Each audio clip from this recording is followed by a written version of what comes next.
came into this world like an old soul. Xander has just the best personality. He's tenacious. He's a go-getter. His heart is what really stands out to me, even at an early age. He cares about others and wants to protect others. I remember the day I was at work, and I remember he was about 3 months old at the time. Jennifer called me and was like, just kind of frantic. She's like, he has sickle cell. Because I was like, oh my God, what does this mean? And what will life be like from here on out? Sickle cell is an inherited blood condition. You don't catch it, you inherit it because each parent carries at least the trait for the sickle cell disease.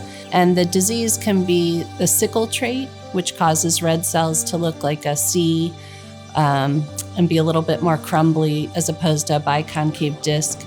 The most important thing once we find out that a baby has sickle cell disease is to get them into a sickle cell clinic to start them on prophylactic penicillin. Another side effect of the sickle cell is that it can cause the spleen not to function quite as well. So children with sickle cell disease are at higher risk for infections because your spleen catches the bacteria. So we start babies on prophylactic penicillin and usually give that to them until they're 5 years old when they've had all their immunizations. After you get past that phase, usually what we're doing is providing a lot of education to the families and the caregivers of kids with sickle cell disease. But I will tell you, as someone who gets to see people between 18 to 26 with this condition, as people age, then you start to have more complications despite whatever type of sickle cell disease you have.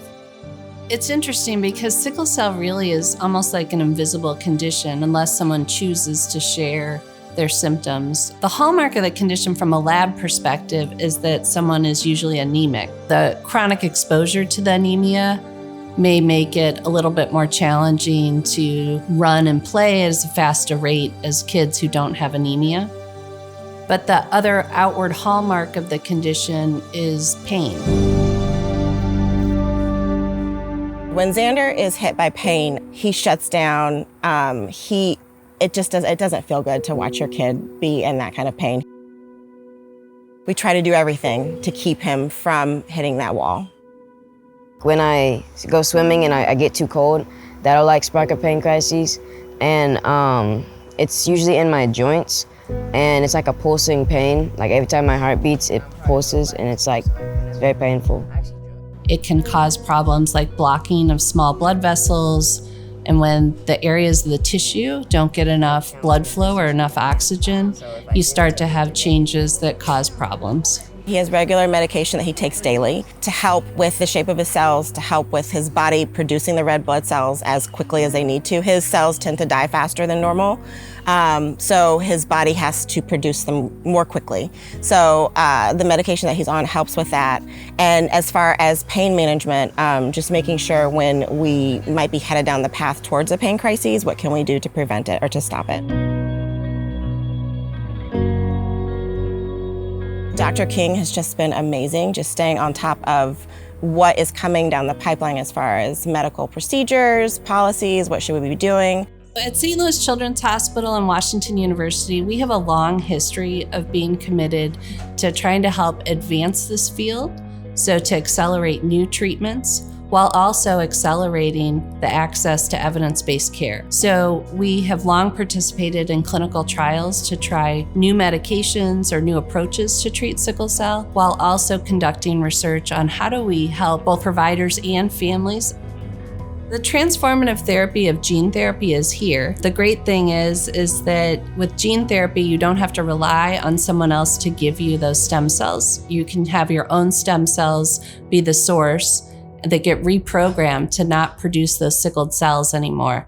So that's groundbreaking. And St. Louis Children's Hospital will be delivering that gene therapy that is FDA approved now.